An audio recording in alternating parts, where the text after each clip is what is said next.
سلام كبرات تخطاتلتش channel سناي امان دي بوغنا سناي امان يلنا لنا نلومي حزلكم قريبا زلخو تعزبت خوينا عين تعزبت لومينا بيوتيوبر ويزرو روما مالت روما channel يخون حن قلل كبلنك هو ويزرو مبال يوتيوبر ونسلازخونت فخص كبلني روما انت بالكواي حيش أنا بقول كيابت مجمريا نروما channel كفيت السمعكون روما ون كميوتيوبرز تلالو خلان نابو داز ملكت تحسو زلو فيديو إذا فيديو زي مجمريا مسرع أخوه خمسة عندك انستيو بأنا بدك تبعتيو بفلايا وحدارن فقرا وركباتن زقودو سلسمعني ولا كوات قودات أفقري أبكلتيوم صوتان تخونه بزيادة قن ولا دحر مصو أم فلاين متلا من أتقن قودات ونتاقوالن سيتي زهاسي سلازي أم مجمريا روما بودا غير نيزبالتهم سمعكو بتخونتات حزينة مساون تدناقيسة مخنياتو دين أحواتين سبيتين دكين أول سلازخنا أبو كم تقلصو بتعمم بمرتن بحزن زبدلا نجار تقلصني أنا خمس رد عنون فقراونا يوتصلان وراكوا بمرر تلعلو صبوا أنت ملني اللونيرا إذا دم فقراهم زي وتصلان نعا قريفو مخادو أزيد العسام هانوني زحبرنا أبزون كله فلت زلوا بحنا مفداين بحيل زملس استخسر فقري لنا فقري أبسنا يدليت كل يوم صوتها تمسريتو مزخيدي سنا يدليت كلون أني عق أتصل زخلن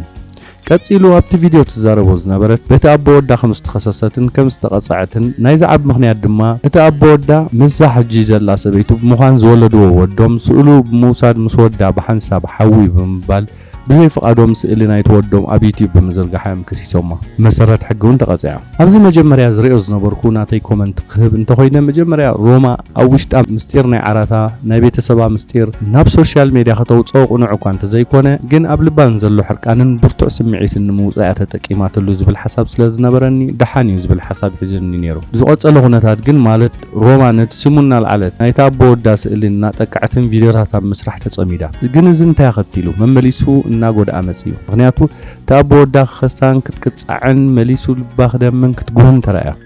روما مجمريا كواس معيتان موصا انت تبهاله دحرجن شم حدا والكسب ناطقسكا ابيتيب ገንዘብ ንምእካብ ዝዕላም او ነገር እናኾነ መጺ እዚ ግን መሊሱ ኣብ ክስን መቅጻዕትን ሸሚሙ ወንበር ዝረኸበተውን ዘሎ አይመስለንን ብሕግውን እኮ ጌጋ ይትገብሮ ዘላ ነገር ሓደ ሰብ እንተበዲልካ ናብ ሕግን ሕጋውነትን እንበር ናብ ማሕበራዊ ሚድያ ይጉየኒ ምክንያቱ ፈራዲ እታ አመጋባያ ቤት ፍርድ ዘሎ ዳኛ እንበር እታ ማሕበራዊ ሚድያ ዝርከብ ህዝቢ ይኮነን በአይን ሕጊ አምሉ ዓለም ብዘሎ ስርዓት ሕጊ ማለት እዩ ብሎ ኦፍ ፐርሰንስ ማለት በሕጊ ሰብነት ንሓደ ሰብ ብዘይ ድሌቱ ብዘይ ፍቃዱን ኣብ ሚድያ አውጽኻ ዝልፎን ከተናእሶን በዳል ምዃኑን እቲ ተዓዛቢ ከም ሰይጣንን በዳልን ሕሱምን ከተርእዮ እተን ሓደ ወገን ሰሚዑ ዝጸልእ ዝበዝሕ ህዝቢ ከዓ ነቲ ትብሎ ሰሚዑ ክጸልአልካን ከበሃለካን ምግባር ጸለመ ስለ ዝኾነ ብሕግውን ዘቕጻዓካ ገበኒ ስለዚህ ሆም ምዃኑ ከዓ ቀጻሊ ግዳይ መቕጻዕቲ ትኸውናላ እዚ ዝብለኩም ዘለኹ ነገር ግን ንሓደ ኣብ ሚድያ በአርቲ ይኹን ብዝኾነ ነገር ፍሉጥ ወይ በዓል ስልጣን ኮይኑ ወይ ድማ ብኻልእ ዝተፈላለዩ ኩነታት ኣብ ሚድያ ዘሎ ሰብ ማለት ሁሉብ ሰብ ክብረቱ ዝሓለወ ጸርፍን ዘለፋን ዘይብሉ ስእሉ ጠቂዕካ ብዛዕባኡ ክዛረብን ርእይቶኻ ከተቐምጥን ሕጊ ዝህበካ ፍቃድ ኣሎ ምክንያቱ እቲ ሰብ ኣብ ሚድያ ምውጽኡ ንኹሉ ሰብ ክፉት ብምዃኑ እቲ ዘቕርቦት ሕቶታትን መራሕንቲ ኮይኑ ከዓ መግለጺታትን መደረታትን ንህዝቢ ክፉት ብምዃኑ እዩ ንኣብነት ሓደ ፍሉጥ ጋዜጠኛ ብዛዕባ ሓደ ኣተኩሮ ዝስሕብ ጉዳይ ይዛረብ እሞ ህዝቢ ማለት ተዓዛቢዩ ነቲ ዝብሎ ሰሚዑ ሱቅ ክብል ኣይክእልን ወይ ናይ ደገፍ ወይ ናይ ተቃውሞ ርእይቶ ክህቦ ይኽእል ስለዚ ነዚ ጋዜጠኛ ስሙ ጠቂስካ ስእሉ ጠቂዕካ ውርዙይን ጨዋን ብዝኾነ ኣገባብ ክትወቅሶን ዓገብ ክትብሎም ወይ ድማ ክትንእዶ ይከኣል እዩ እዚ ግን بزي صرف مالتي صرف انت اتي وغن ناب جبن الوقت سلازلو يحتتكاون سلازخونه ايمكرن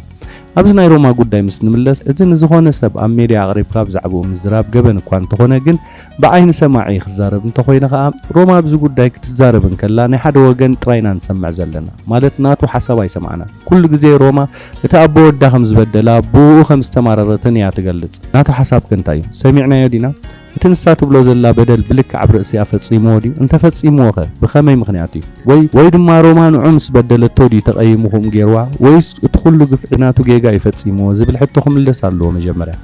እዚ ከይተመለሰ ሮማ ከምዚ ዘላቶን ተቐጺላ ግን ዝተኣኪቡ ዝመጻ ናይ ጸለመ ክስታት ከምዚ ንሪኦ ዘለና ኣብ ዘይተጻወረሉ ደረጃ ክትበጽሕን ስነ ኣእምሮውን ክትጉዳእ ከም ዝኾነትን ፍሉጥ እዩ ኣብዚ ኣነ ዝብሎ ነገር ንሱን ኣብ ሚድያ መጺኡ መልስን ተዝህብ እዩ እዚ ግን ንሱን ተፈቂዱ ጥራዩ እንተዘይ ኮይኑ ግን ምናልባት ኣብ ሚድያን ካልእ ማሕበራዊ መራኸቢታትን ገጹ ክርአ ኣይደልን ይኸውን እዚ እንተኾይኑ ድማ ሮማ ትገብሮ ዘላ ከተቋርጾ ጥራይ ዘለዋ ምክንያቱ እቲ ትገብሮ ዘላ ኣብ ርእሲ እቲ ብሕጊ ጸለመ ገበን ምዃኑ one side judgment ማለት ብሓደ ወገን ሰሚዕኹም ፍረዱ ይኸውን ስለ ዘሎት ነገር ሓገብ ዝትገብርዮ ዘለኺ ኣብ ትዕዝብቲ እትወክሎ ክብላ ይደሊ እቲ ዝዓበየ ዝህሰኻ እትውላዳ እዩ ምክንያቱ ዓይነት ናይ ኣቦኡ ታሪኽ ክትጽምሓሉ እሞ ካብ ኣቦኡ ዝንጸል ንኣቦኡ ከም ዘይፈትዎ ኮይኑ እዩ ዝዓቢ ዘሎ ሕጂ ዘይክርድኦ ይኽእል እዩ ጽባሕ ንግሆ ምስ ዓበየ ግን እቲ ናይ ኣዲኡ ዋን ሳይድ ስቶሪ ኣብ ዩቲዩብ ጸኒሕዎ ክሪኦን በቲ ኣዲኡ ዝበለቶ ነብኡ ክፈርዶን ምስ ኣቦኡ ዘለዎ ዝምድና እውን ብጣዕሚ ክሕርፍፎን ጠቕላላ እውን ክበትኮን ተኽእሎ ኣሎ እሞ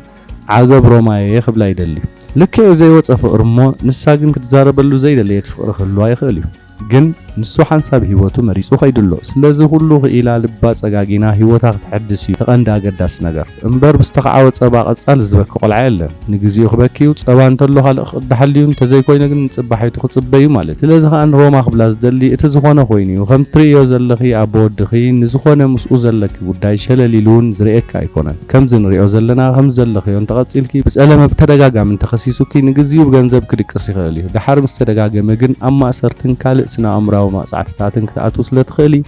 ከም ሓፍተይን ከም ጓል ኣንስተይቲ ጓል ሃገረይን እዛ ምኽሪ ይህበኪ ከይትጉድእኒ ማለት እዩ ክቡራት ተኸታተልትና ሎሚ ኣብ ትዕዝብቲ ናይ ሮማ ሓፍትና ዘተኮረ ትሕዝቶ ዘለዎ መደብ እዚ ዝተኸታተልኩሞ እዩ ነይሩ ካልእ ግዜ ብኻልእ ትሕዝቶ ክሳብ ንራኸብ ሰላም ወሰናይ ንዓኹም ይኹን ሰላም ኩኑለይ ቻው ቻው